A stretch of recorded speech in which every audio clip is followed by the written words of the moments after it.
오늘 말씀은 예레미야 13장입니다. 예레미야 13장은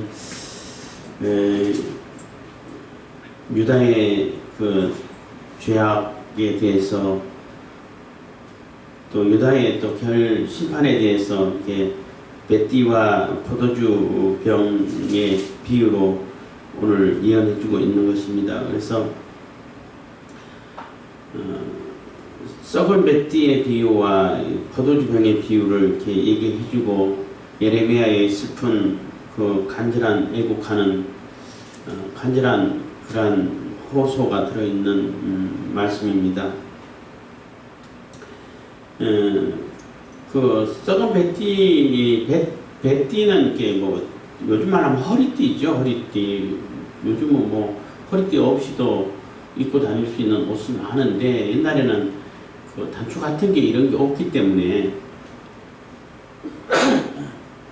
옷을 이렇게 겉옷을 거치고 어디 다니려면 띠를 띠지 않으면은 펄렁펄렁거리고 이게 헐렁헐렁 해가지고 다닐 수가 없어요. 그래서 띠를 가지고 딱 이게 허리에 딱 차야 매야 이게 어디 다닐 수 있고 단정해지고 하는 것인데 그 뱃띠라고 배로 만든 띠죠. 뭐 삼배 옷도 우리나라에 있기도 한데 그것은 이제 물에 젖어가지고 오래 있으면은 뭐 다 해져버리고 다 썩어버리고 하죠. 그래서 이렇게 뱃띠 그 비유가 있는데 그것은 내가 허리에 차고 다닐 때 그게 의미가 있는 거예요. 그 띠는 허리띠는 허리에 차야 의미가 있는 것이지 다른 데 쓰면은 아무 큰 의미가 없잖아요. 마찬가지로 그 띠를 뭐 이제 예레미야에게 하나님께서 이제 말씀이면서 그 띠를 하나 사가지고 차고 다녀라 했더니 차고 다녔어요. 좋았죠. 그러다 얼마 지나가지고 그 띠 가지고 저 유브라데 가서 유브라데 강가에 가가지고 그 바위라 하는 얘기는 사람들이 다 알아볼 수 있는 바위. 지난번에 동해 갔을 때 그 특이한 바위 있었잖아요. 그런 바위처럼 무슨 바위 그러면 다 알 수 있는 그런 바위인데 그 곳에 가가지고 그 옆에 물가에 가가지고 갖다 숨기라는 거예요. 뱃띠를. 그리고 이스라엘 그 아나돗에서 요가라데까지 가려면은 꽤 멀어요. 한 1000km에서 1200km 정도 된다고 그래요. 그러면은 얼마나 오래 가야 돼? 한참 몇 달을 가야 되잖아요. 근데 단지 띠 하나 숨기려고 가라고 했는데 또 예레미야는 또 순종 잘했어. 물어보지도 않고 왜 그래야 되냐, 왜 숨겨야 되냐 이런 거 따져보지도 않고 하나님께서 명령하시니까 그대로 순종하는 거예요. 숨겨놓고 또 와가지고 또 얼마나 오래 걸렸겠어요. 그러다가 참 지나다가 그 띠를 다시 찾아오라는 거예요. 또 가야 돼. 또 가가지고 찾아오는데 찾으니까 그 숨겨놓은 자리 그 다 아는 바위고 있는 자리가 딱 파가지고 물가에 심어놨으니까 열어보니까 어떻게 됐겠어요? 당연히 썩었죠. 썩어서 쓸 수가 없죠. 그런 그 비유인데 그래서 뭐 8절에 보면은 여호와의 말씀이 내게 임하니라 가라사대 나 여호와가 말하노라 내가 유다의 교만과 예루살렘의 큰 교만을 이같이 썩게 하리라. 이 악한 백성이 내 말 듣기를 거절하고 그 마음에 강팍한 대로 행하여 다른 신들을 쫓아 그를 섬기며 그에게 절하니 그들이 이 띠에 쓸데없음 같이 되리라. 나 여호와가 말하노라 띠가 사람의 허리에 속한 같이 내가 이스라엘 온 집과 유다 온 집으로 내게 속하게 하여 그들로 내 백성이 되게 하며 내 이름과 칭예와 영광이 되게 하려 하였으나 그들이 듣지 아니하였느니라. 그래서 그 썩은 띠를 보고 하나님께서 이렇게 이제 말씀을 하셔서 알려주시는 거죠. 유다의 상태가 이렇다는 겁니다. 그러니까 뱃띠의 그 비유는 유다가 지금 어떤 상태인가를 이렇게 설명해주고 이혼해주는 그러한 비유라고 말할 수 있죠. 그 말은 무슨 말이냐면 배띠라는 것은 그 허리띠라는 것은 허리에 차고 있을 때 의미가 있는 거예요. 옷이 펄럭펄럭하지 않고 막 이렇게 다니기 불편하지 않도록 딱 단단하게 묶어주고 묶여져 있을 때 그게 의미가 있는 겁니다. 근데 그 띠가 아무리 뭐 강가가 좋고 또 멀리서 떠나가 있다 한다 할지라도 그 강가에 물속에 숨겨가지고 거기 잠겨 있으면은 그게 쓸 수가 있냐는 거죠. 다 썩어버리죠. 썩어버리면 아무 짝에도 쓸 수 없고 그냥 버려지는 수밖에 없다는 겁니다. 지금 유다 상태가 바로 그런 상태라는 거죠. 유다는 하나님께서 띠를 이렇게 착 쓰시려고 하나님께서 하나님의 백성으로 하나님께서 기뻐하시는 그러한 자녀로 해서 하나님의 영광을 나타내고 하나님의 이름을 증거하는 사람으로 그래서 12절 내 이름과 칭의와 영광이 되게 하려 하였으나 해서 하나님의 영광을 나타내는 그러한 존재로 쓰시기 위해서 이스라엘을 택해서 이스라엘을 또 이렇게 번창하게 해주시고 부강하게 해주시고 나라를 이렇게 안정시켜 주시고 이렇게 크게 하셨는데 주변에 이런 주변 나라들에게 이름을 떨치게 만들어 주시고 이렇게 하셨는데 이 유다라는 나라 족속들은 그러면 하나님께 기뻐하고 하나님께 감사하고 하나님의 영광을 나타내고 하나님의 이름을 어떻게 증거하고 하나님의 이름을 어떻게 빛낼 것인가 하나님 뜻을 어떻게 받들어 가실 것인가 어떻게만 하나님의 백성으로서 사는 것이 이렇게 영광스럽고 이렇게 평안하고 복되고 부강하고 이렇게 되는가를 보여줘야 될 텐데 그렇게 하지 않고 저 멀리 이방인에 있는 그런 우상을 따라가가지고 몸은 예루살렘에 있는데 몸은 성전에 있는데 저 마음은 저 우상에 다가 있다는 거예요. 저 멀리 요라데까지 예레미야가 갔던 것처럼 멀리 가가지고 거기에 쓸데없이 바위틈에 들어가가지고 물속에 잠겨 있다는 거예요. 우상에 잠겨 있다는 겁니다. 그럼 그게 어떻게 쓸 수가 있겠냐는 겁니다. 아무런 의미도 없고 안 썩었다 할지라도 의미도 없지요. 허리에 매여 있어야지. 하나님께 속해 있어야 의미가 있는 것인데 하나님께 속해 있지도 않고 저기 떠나가 있으면은 아무런 의미가 없다는 거죠. 그리고 그거는 뭐 참배도 마찬가지지만 물에 잠겨 오래 있으면 다 썩어버리죠. 녹아버리고. 그래서 아무 짝에도 쓸모없이 그렇게 썩게 만들어 버릴 것이다.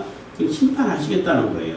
그래서 유다가 있어야 할 자리에 있지 못하고 해야 할 일을 하지 못하고 그 정체성이라고 그러죠. 자기가 누군지 어디에 속해 있는지도 깨닫지 못하고 엉뚱한 데 가가지고 엉뚱한 물에 잠겨 있으면은 그게 어찌 쓸 수 있겠냐는 겁니다.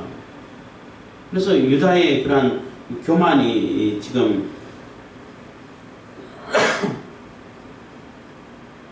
그 9절입니다. 나 여호와가 말하노라 내가 유다의 교만과 예루살렘의 큰 교만을 이같이 썩게 하리라 해서 그 유다와 예루살렘에 있는 그 교만한 그러한 존재들을 이렇게 다 썩게 만들어 버릴 것이다.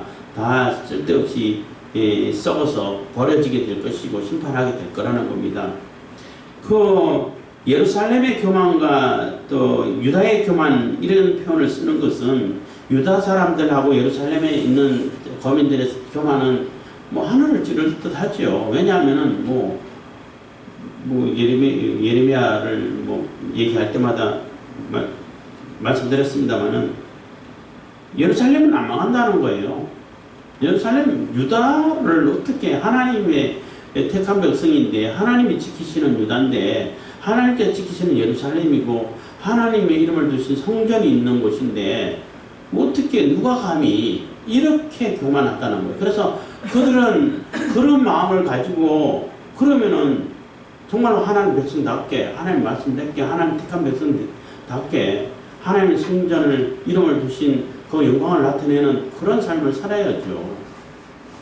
말은 그렇게 하고 몸은 거기 있는데 삶은 그렇게 안 산다는 거예요. 저기 유브라데 강가에 숨겨 있는 것처럼 엉뚱한 우상에 다 마음이 빠져 있고 물에 빠져 있어서 완전히 썩어져 있다는 거예요.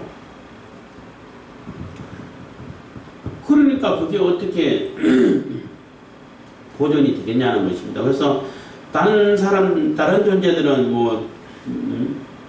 어떻게 생각할지 모르겠지만은 하나님께서 심판하시겠다는 거예요. 하나님께서.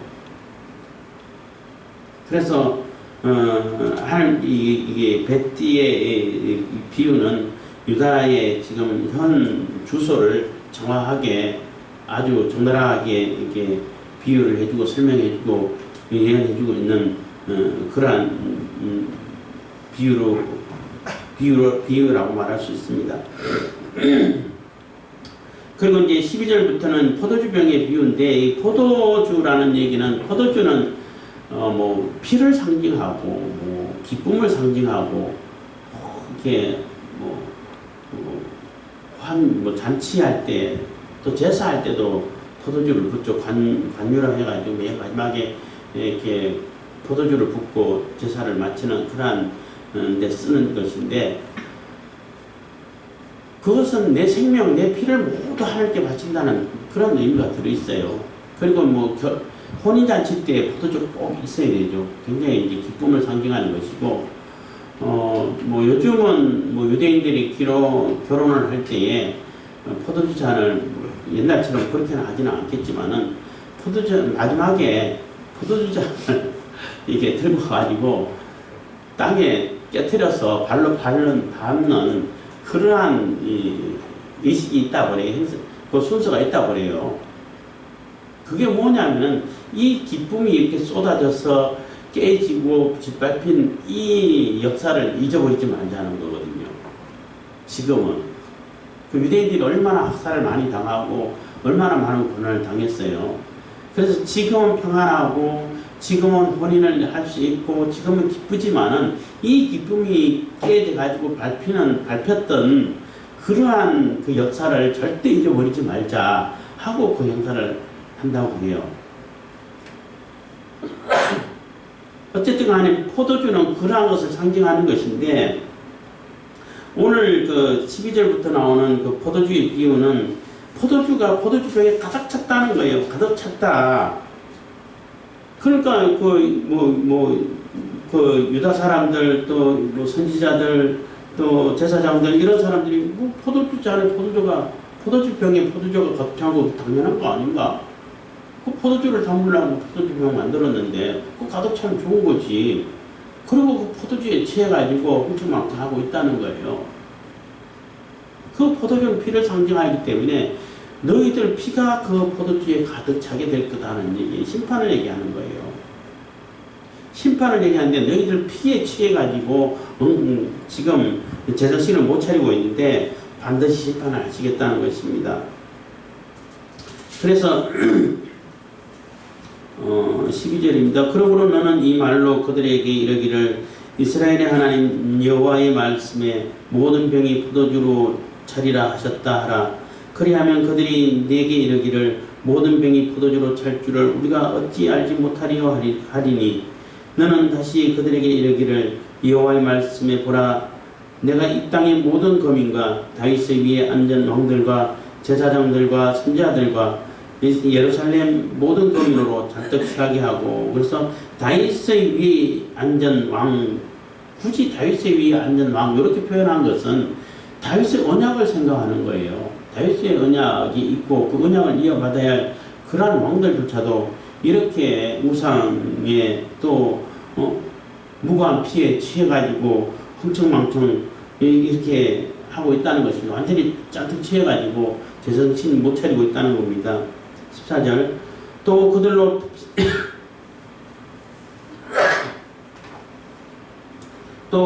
피차 충돌하여 상하게 하되 부자간에도 그리 거라하게 할 것이라. 내가 그들을 불쌍히 여기지 아니하며 관용치 아니하며 아끼지 아니하고 멸하리라 하셨다 하라. 여호와의 말이니라 해서 그래서 그 피에 잔뜩 취해가지고 포도주에 잔뜩 취해가지고 사리분간을 못하고 정상적인 생활을 못하다 보니까 뭐 서로 싸우고 죽이고 죽고 심지어는 부자 간에서도 아버지와 아들 사이에서도 서로 죽고 죽이고 한다는 거예요. 응? 그렇지만 하나님께서 불쌍히 여기지 않겠다는 거예요. 아유 쟤네들 저러다 이제 다 망하겠다 도와줘야지 이렇게 하지 않겠다는 거예요. 그냥 내버려 두겠다는 거죠. 심판하시겠다는 겁니다.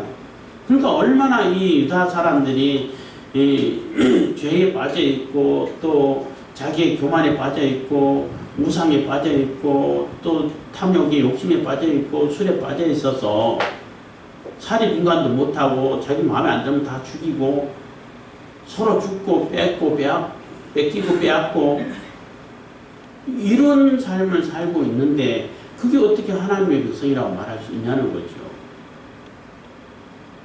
아무리 예루살렘에 산다 할지라도 아무리 성전이 있는 곳에서 산다 할지라도 그 삶 자체가 하나님하고 전혀 상관없는 그러한 삶을 살고 있는데 어떻게 하나님의 백성이라고 말할 수 있냐는 거예요. 그러면서 이 성전이 있으면 인해 가지고 절대 안 망할 거야. 이 성전을 가면 누가 풀어? 이 성전에게 누구? 또 이 예루살렘 성전을 누가 이렇게 품을 수 있어? 침범할 수 있어? 하나님께서 보호하시는데 그 아수르가 쳐들어왔을 때 그거 생생하게 보여주지 않았냐? 아수르 군대 18만 5천 명, 뭐 하루아침에 그냥 천사를 보내가지고 다 몰살시켜버리지 않았냐? 예루살렘 그렇게 하나님께서 지키신다. 그런데 우리가 뭔 걱정이 있어? 우리는 그냥 훔쩍망쩍 먹고 내 마음에 안 들면 다 죽이고 빼앗고 뭐 이렇게 살아도 상관없어. 이런 짓거리를 하고 있는 거예요. 그 예레미야는 그 성전, 예레미야뿐만 아니라 그 신명기에도 나와 있죠. 또 뭐 솔로몬 성전 지었을 때 솔로몬에게 응답하실 때도 너희들이 하나님 말씀 듣지 않고 하나님 법대로 살지 않고 우상에 빠져 살면은 이 성전이라도 내가 다 허물어 버릴 거라고 얘는 그때부터 예언을 했어요. 생생하게 하나님께서 말씀하셨고 율법에 기록해놓고 또 예레미야를 통해 가지고 지금 예언을 하고 있는데 이 성전 하나님의 성전인데 하나님의 영광이 임재하고 계실 때 그게 의미가 있는 것이고 거룩한 곳이 되는 것이죠. 하나님의 영광이 떠나버린다면 그냥 건물이에요. 건물. 그런데 그 성전에다가 자기들이 하나님께 제사도 드리지만은 그 또 우상 숭배하러 가야 되는데 귀찮으니까 그 성전에다 우상 잔뜩 갖다 놨어. 잔뜩 갖다 놓고 하나님께 번제 제사 다 드리고 고입해가지고 또 우상 숭배하는 또 행사 또 하고 뭐 성전 안에서 가진 우상 다 갖다 놓고 그러고 이게 하나님의 성전이라고 얘기를 하고 있는 거예요. 그럼 하나님께서 그걸 기뻐하실까? 하나님께서 보호해 주실까? 심판하겠죠. 심판하십니다. 그러한 상태에서 하나님께서 이렇게 피해 심판을 하시겠다라고 포도주 병을 가득 차 있는 포도주잔을 보여주니까 예레미야는 얼마나 참 애통하겠어요. 슬프겠어요. 지금 이런 엄청난 일을 눈앞에 두고 있는데 이런 상황이 되는데 그래서 이스라엘 사람들에게 호소를 하고 있는 것이니까 15절이에요. 15절은 예레미야하고 호소를 하고 있는 거예요. 너희는 들을지어다 귀를 기울일지어다 교만하지 말지어다 여호와께서 이같이 말씀하시느니라. 그래서 제발 좀 들으라. 제발 좀 말 좀 들으라 하는 거예요.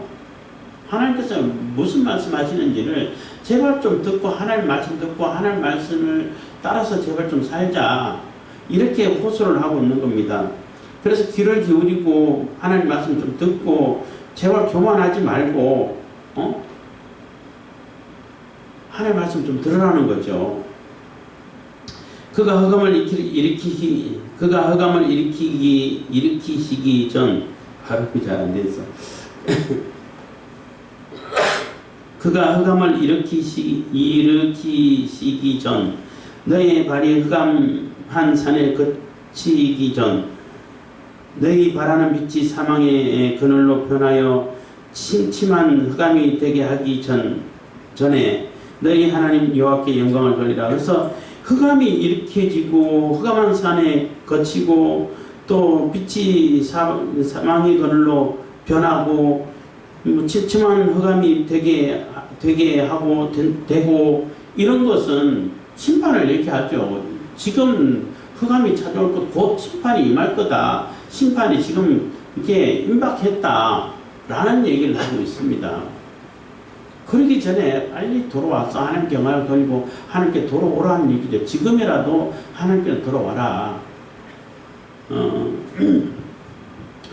예레미야를 읽다 보면 많이 나옵니다만은 처음부터 돌아오라고 예언을 계속 하고 있죠. 저기 갈대아 사람에서 멀리 거기서 이미 출발했다. 북방에서 이미 출발했다. 그래도 지금이라도 돌아와라. 어디까지 와 있다. 중간쯤 와 있다. 돌아와라. 이미 예루살렘 가까이 다 와 있다. 돌아와라. 지금이라도 돌아와라. 이렇게 예언을 하고 있는 거예요. 근데 우리가 회개할 그 시점을 잘 생각해 보시면은 크게 다른 혜택이 좀 달라요. 예를 들어 가지고 저기 갈대아인들이 바벨론 나라가 출발하기 전에 군사를 일으키기 전에 그때 회개하고 들어오면은 나라 자체가 유지가 되는 거예요. 유다, 이스라엘 유지가 돼요. 이스라엘 예루살렘 안 망한다고. 근데 점점 가까이 오면 가까이 올수록 내가 감수해야 할 책임이라든지 피해는 감당을 해야 되는 거예요. 그래서 이미 가까이 와가지고 성을 둘러싸고 있는 그런 상황에서는 또 나중에 시드기야 왕에게 호소를 하죠. 눈물로 호소를 하죠. 지금이라도 이렇게 항복하고 하나님께 돌아와 하나님 말씀 들으라. 그러면은 살 수 있다. 하나님께서 살려주신다. 그러니까 지금 이제 항복하라 하는 얘기예요. 그때는 이미 예루살렘이 점령당할 수밖에 없는 상황이 되는 거예요. 그래서 우리가 하나님께 돌아오는 것도 하나님 말씀에 순종하는 것도 바로 순종하는 것이 가장 큰 은혜를 입고 혜택을 많이 받아요. 우리가 해야 할 사명을 다 감당하겠지만 뿐만 아니라 그게 따르는 혜택이 많아요. 근데 한번 거절하고 두 번째 순종하면은 그 혜택이 조금 많이 줄어들겠죠. 세 번, 네 번째 거절을 하다 마지막에 가가지고 이렇게 순종하고 따르게 되면은 우리가 해야 할 최소한 감당해야 할 것 그거밖에 못해요. 나머지 하나님 은혜를 누릴 수가 없어요. 그래서 하나님께 언제 회개하고 돌아오냐, 언제 순종해서 따르느냐, 1차, 2차, 3차 이렇게 한 번 거절하고 두 번 거절하고 따르는 은혜가 다 달라요. 처음부터 바로 순종하는 것이 가장 복되고 가장 쉽고 가장 은혜가 많아요. 그래서 순종하는 것도 바로 순종하는 것이 가장 큰 은혜를 입는다는 것을 기억하셔야 돼요.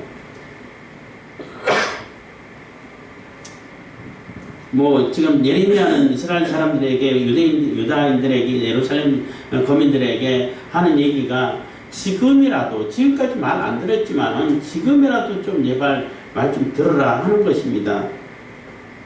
심판이 점점점 가까이 와 있고 임박해 있다는 것이죠. 17절입니다. 너희가 이를 듣지 아니하면 나의 심령이 너희 교만을 인하여 은근히 곡할 것이며 한 얘기는 예레미야가 마음으로 안 돌아오고 하니까 그 속으로 많이 울었다는 얘기예요. 수없이 울면서 기도하고 했는데 은근히 곡할 것이며 여호와의 양무리가 사로잡힘을 인하여 눈물을 흘려 통곡하리라. 그래서 지금까지 계속 눈물을 흘리면서 기도하고 또 호소하고 했는데 이게 이제 사로잡히고 심판이 막상 이제 임하는 것을 보게 되면은 통곡하지 않겠냐는 거예요. 그때는 숨어서 은근히 울지도 않겠죠. 그냥 드러내놓고 통곡할 수밖에 없는 상황이 지금 다가왔다 하는 얘기인 거예요. 그래서 제발 좀 들으라 하는 것입니다. 18절은 너는 왕과 왕후에게 구하기를 스스로 낮춰 앉으라. 관 곧 영광의 멸류관이 내게 내려졌다 하리라 해서 여호야김 왕 때에 여호야김 왕은 3개월밖에 왕노를 못했어요.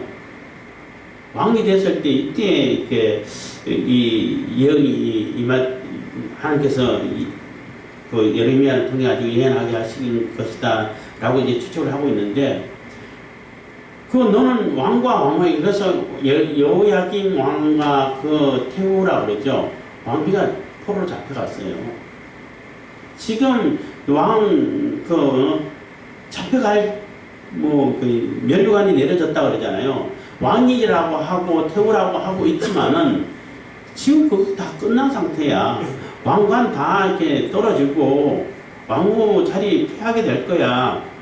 그러니까 지금이라도 좀 제발 회개하고 돌이키고 하나님께로 돌아와 하는 얘기인 겁니다. 그래서 3개월이니까 얼마 안 남았죠. 왕 되자마자 3개월 만에 끝나겠다라고 생각하는 왕은 없겠지만은, 왕이 됐을 때 예레미야가 이렇게 예언하고 있는데, 너 왕 이제 끝났어. 왕후 이제 끝났어. 그러니까 지금이라도 들어와 회개하고 하라는 게 왕과 왕후가 그 말을 듣겠냐는 겁니다. 그래서 결국에는 바벨론이 쳐들어와가지고 왕과 왕후를 다 잡아가 버렸어요.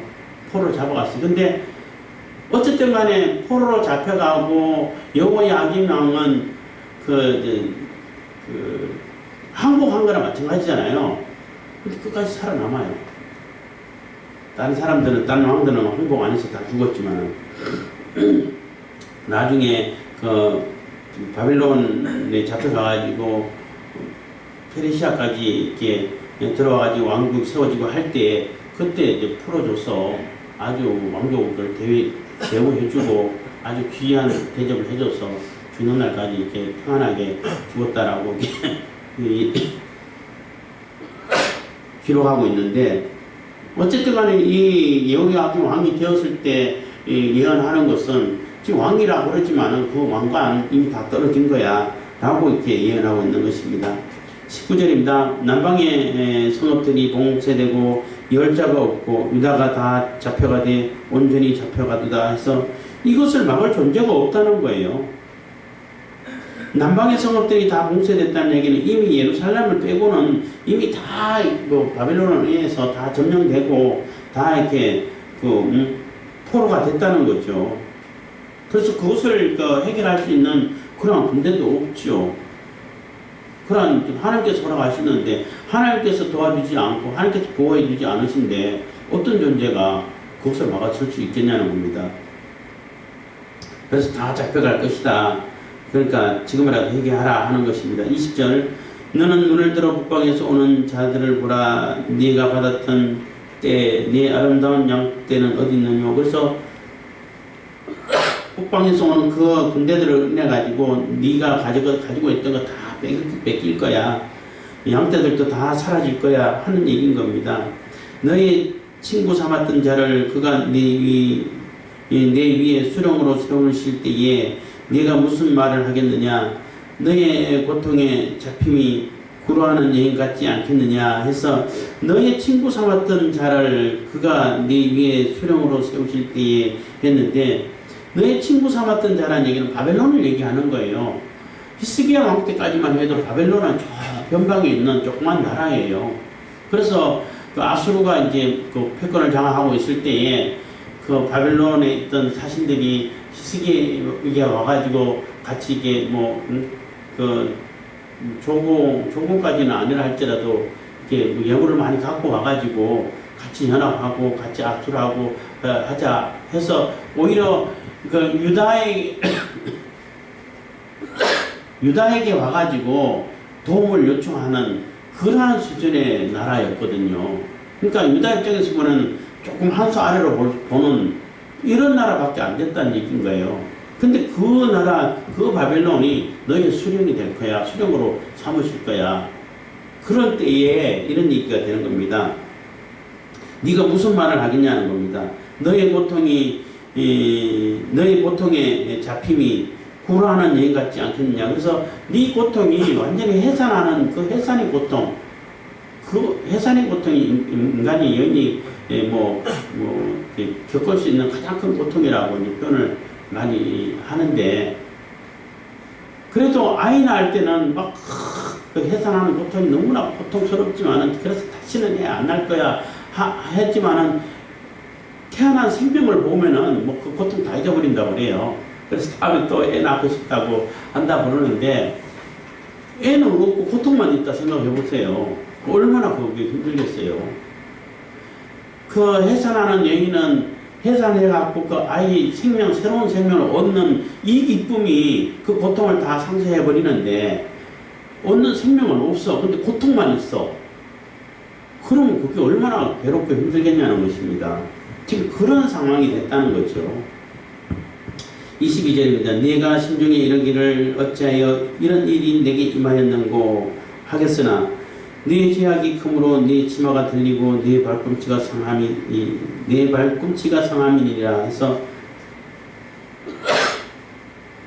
그래서 마음에 이르기로 아니 어떻게 예루살렘이 이렇게 침략을 당하고 또 이런 일이 일어날 수 있지 라고 마음에 생각하는데 그건 네 죄 때문에, 네 죄악 때문에 그렇게 되는 거야.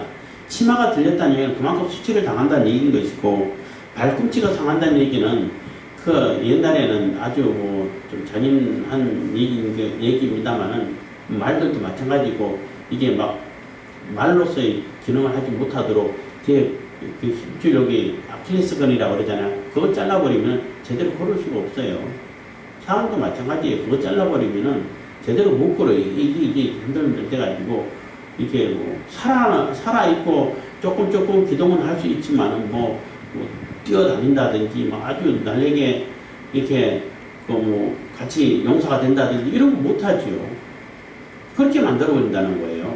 그러니까 대적하지 못하도록 군인이 될 수 있도록 군사가 되지 못하도록 그렇게 만든다는 것입니다. 그 적군 점령했을 때에 지금 네 죄악 때문에 그런 일을 당하는 거야 하고 얘기를 하고 있는 것입니다. 23절입니다. 구스인이 그 피부를 표범이 그 반점을 변할 수 있느뇨. 절대 이거는 불가능하다는 거죠. 할 수 있을진데 악에 익숙한 너희도 선을 행할 수 있으리라. 이 얘기가 얼마나 참 비참한 얘기가 되는 것입니까? 유다인들에게 너희들 악을 절대 못 고칠 거야. 절대 그 악을 버리고 선한 자리로 못 돌아올 거야 하는 얘기가 되는 겁니다. 구스인은 흑인들을 얘기하는데 아주 피부가 정말로 새카만 그 흑인들이 있잖아요. 참 그것도 우리가 볼 때는 참 신기하기도 하다. 덜 검은 사람도 있지만 정말로 새카만 사람도 있어요. 피부가.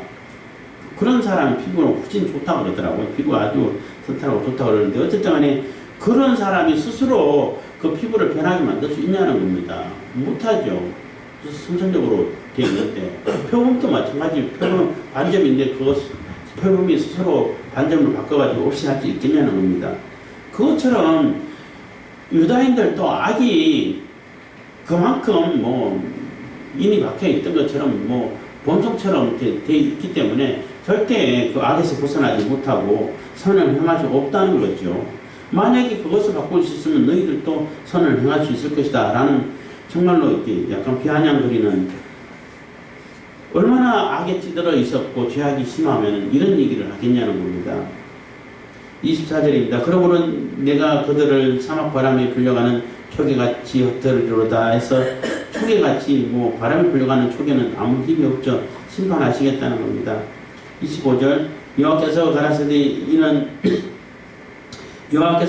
이는 내 응덕이요 내가 헤아려 정하여 내게 준 분기시니 네가 나를 잊어버리고 거짓을 신뢰하는 영고라. 그래서 네가 여호와 하나님 나를 잊어버리고 거짓을 신뢰하는 까닭에 그 이유 때문에 네가 당연히 받아야 할 그러한 대가라는 얘기예요.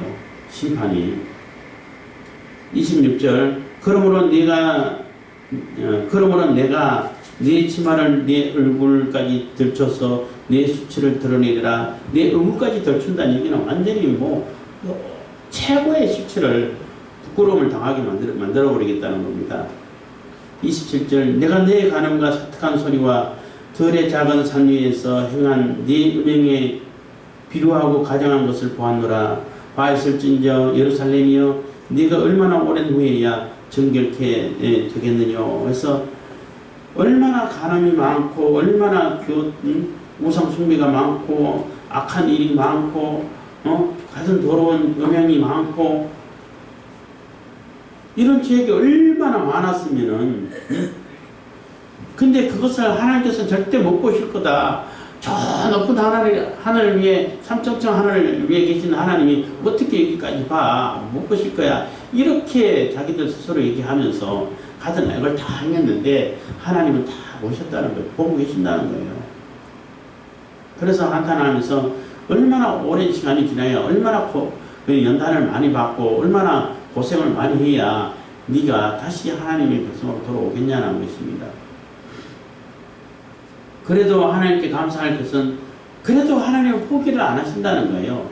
얼마나 오랜 후에 돌아오겠냐는 얘기는 오랜 시간 후에 돌아올 수도 있다는 얘기잖아요. 돌이키겠다는 거죠.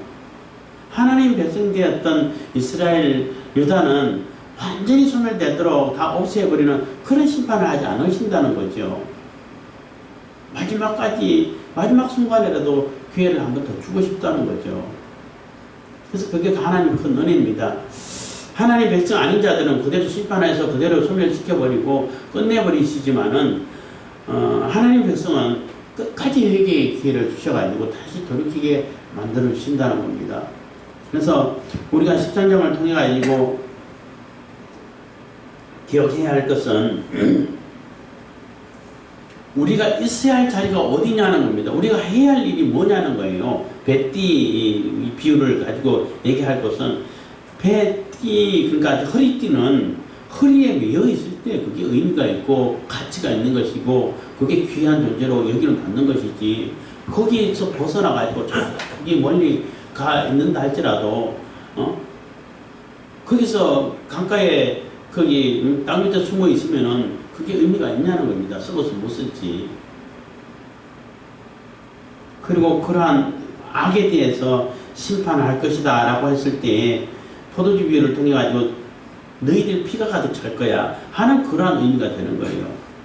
자기들은 포도주 기쁨이고 우리가 취할 수 있는 이 포도주가 가득해 가지고 뭐 엄청망청 할 거야 하지만은 그 포도주병에 너네들 피가 찰 거야 하는 심판에 이른 겁니다.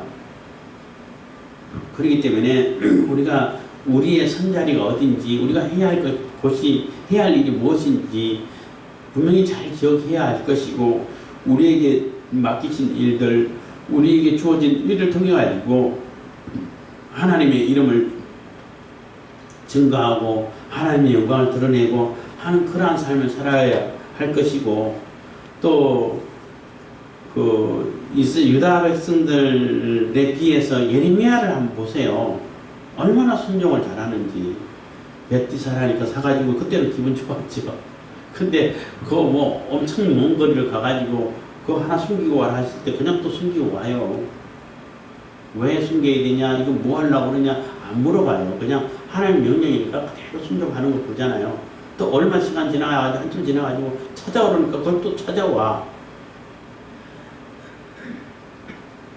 그게 하나님의 백성, 하나님 선지자들의 자세인 거죠.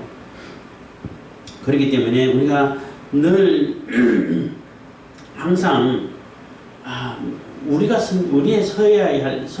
있어야 할 곳이 어딘가, 내 선자리가 어딘가, 이것을 항상 살펴봐야 할 것이고, 또 내게 맡기신 일들 여러 가지 사람들마다 다 다르고 직업이 다 다르고 해야 할 직분이 다 다르지만 그것을 통해 가지고 어떻게 하나님의 이름을 증거하고 하나님의 영광을 나타낼 것인가, 이것을 고민하는 것이 하나님의 백성인 거예요.